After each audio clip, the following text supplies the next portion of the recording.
क्या नाम है तुम्हारा? मेरा नाम इकराम अली है। इकराम। इकराम, अहले इलाका, तुम्हारे इर्द गिर्द के लोग तो सब कुछ खोल कर बता रहे हैं कि तुम किस फितरत के, किस आदत के और किस नीयत के मालिक थे। यानी कि तुम्हारी, अगर हम किरदार की बात करें तो वहां पर कोई गुंजाइश नहीं बचती कि कोई एक भी कहे कि तुम ठीक हो। तो जिसके बारे में दुनिया सब कहना शुरू कर दे, समझ लो कि अल्लाह की तरफ से उस पर अजाब है। जी। उम्र क्या तुम्हारी? मेरी उम्र है 26 साल। 26 साल। तुम्हारे भाई की शादी को कितनी देर हो गई थी? 10 साल हो गए तकरीबन। जब तुम्हारे भाई की शादी हुई उस वक्त तुम्हारी उम्र कितनी थी? 16-17 साल उम्र थी। 16-17 जी। साल। स्टूडेंट थे तुम उस वक्त? जी जी स्कूल जाते थे? जी। अच्छा।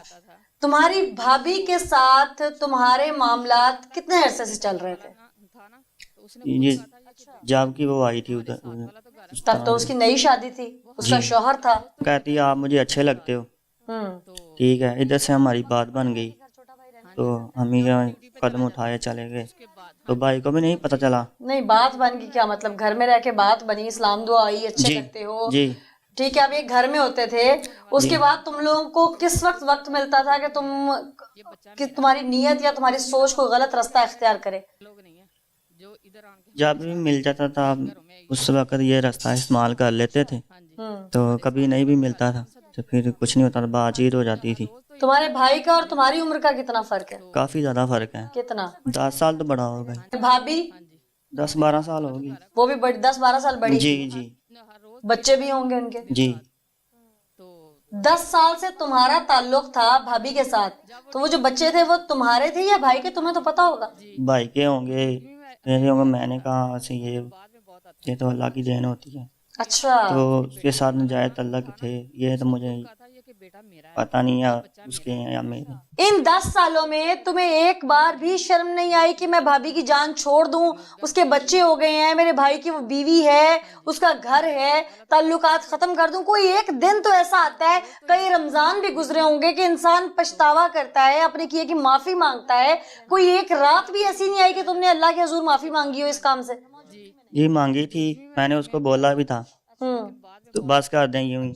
वो कहती मैं आपके भाई को बता देना ये बच्चा जौन सा है वो तेरा है। बार बार यही कहती है मैं आपके भाई को बताऊंगी, अब बता दूंगी, अब बताऊंगी। कितनी मोहब्बत थी तुम्हें भाभी से जो बीवी से नहीं हो रही थी? देखें ना, ये मोड़ पे आके इंसान जान भी दे देता, फांसी हो सकती है मुझे। तो ये देखें, मैं अपनी भी जान दे चुका हूँ, भाई की भी जान दे चुका हूँ। इतनी मोहब्बत थी भाभी से? यस।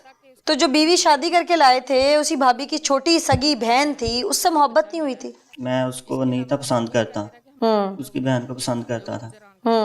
तो उसने ये कह दिया आप ये कर दो, तो मैं सारों को ऐसे ऐसे बात के मैं ला के मना लूंगी, तो आप ये कर दो। ठीक, तो फिर मैंने ये कर दी। अच्छा, बड़े आराम से कह रहे हो कर दिया। मेरी जौन सी बीवी थी ना, तो वो तो शक में रहती थी। क्यों? जो आप मेरी बहन के साथ ऐसे ऐसे हो। शक क्यों करती थी वो? जो उसकी बहन थी ना, वो कहती थी मेरी बहन से आप मिलना नहीं है अब। कौन कहती थी? भाभी? जी। अच्छा, तुम्हें मना करती थी कि तुमने अपनी बीवी से बात नहीं करनी, उसको हक अदा नहीं करना उसका? जी। अच्छा, जी। फिर वो लड़के घर चला गई अपने। जान अपनी शादी के बाद भी नहीं छोड़ी, हालांकि तुम्हारी बीवी तुम्हारी हम उम्र थी, नौजवान थी, कुंवारी थी तब तो तुमसे शादी करके आई।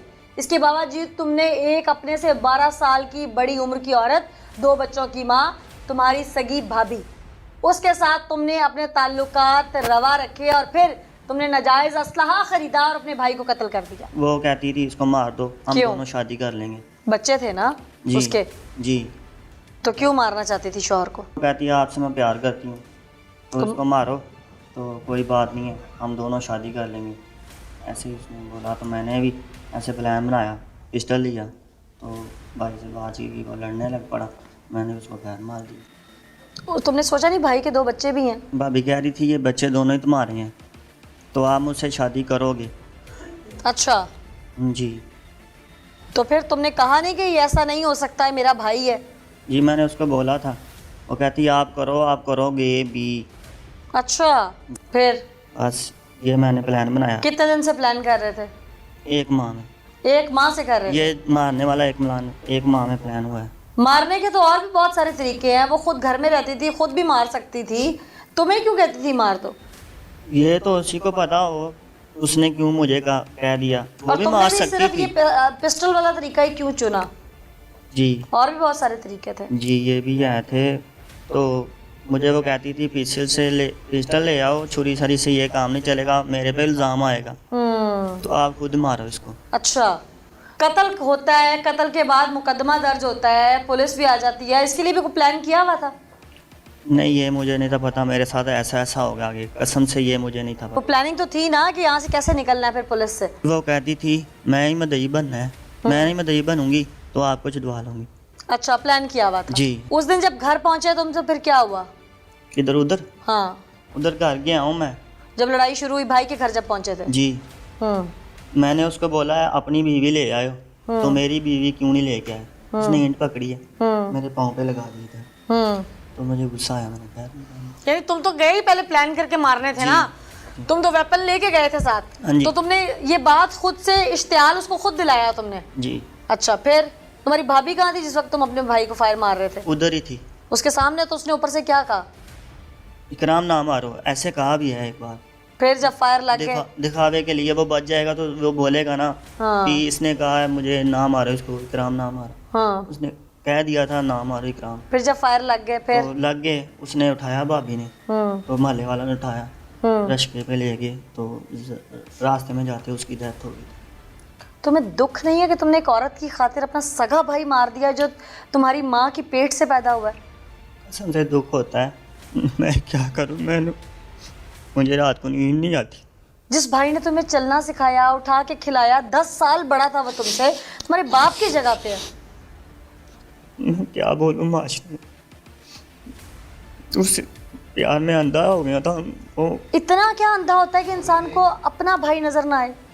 जी मैडम, मैंने बहुत ज़्यादा गलत किया, मैं शर्मिंदा हूँ, मुझे रात को नींद नहीं आती कसम से। अब मैं कसम से ये भाइयों से पूछ रहे पुलिस वाले, तो मैं 5 वक्त की नमाज़ पढ़ता हूँ। अब क्या फायदा ऐसी नमाज का कि तुमने भाई मार दिया अपना? मैंने आप अकेला बैठ के रोता हूँ ना, फिर सोचता हूँ भाई मैंने बहुत ज़्यादा गलत किया भाई के कब्र। मैं कहता हूँ अल्लाह पाक मेरे भाई को जन्नत अता करो। उसका चेहरा नहीं तुम्हारी आंखों के सामने आता? आता है। उसका भी बचपन में उसने तुम्हें प्यार किया हो, कभी तुम्हारा मुंह चूमा हो छोटे होते, तुम्हारी शादी से पहले, तुम्हें कुछ याद नहीं आता? जी आता है। क्या याद आती है बात ज्यादा? याद आती है हमारे साथ खेलता था, सर्दियों में हमें कुछ ला के भी देता था, भाई ये लो खाओ, हमारे साथ बैठो खाओ। माँ बाप भी बैठते थे, हम खाते थे सारे। ये भी यादें आती हैं। फिर मैंने बहुत ज़्यादा गलत काम किया है इस औरत के कहने पे, बहुत ज़्यादा गलत काम किया। मुझे बहुत ज़्यादा शर्मिंदगी भी आती है और मैं रोता हूँ भी, मुझे नींद भी नहीं आती। कसम से मैं ये कहता हूँ मुझे अल्लाह पाक मौत दे दे। अब क्या प्लान है? अगर छूटते हो, बाहर निकलते हो, भावे से शादी करोगे? नहीं, ये शादी करूँगा ही, हरगज़ नहीं करूँगा।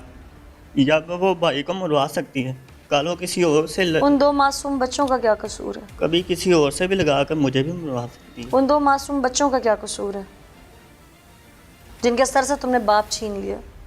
जी बहुत ज़्यादा। मैं सारी जिंदगी उन्हें बाप का साया नहीं दे सकोगे जी तो? नहीं। उस बीवी का क्या कसूर है जो तुम्हारे निकाह में आई और तुमने उससे एक तो वफादारी छीनी, उसके बाद उसकी बहन चलो मुलजमा थी, तुम्हारे साथ मिली हुई थी, लेकिन सारी ज़िंदगी का दाग के कातिल की बीवी, एक बदकिरदार शख्स की बीवी। जी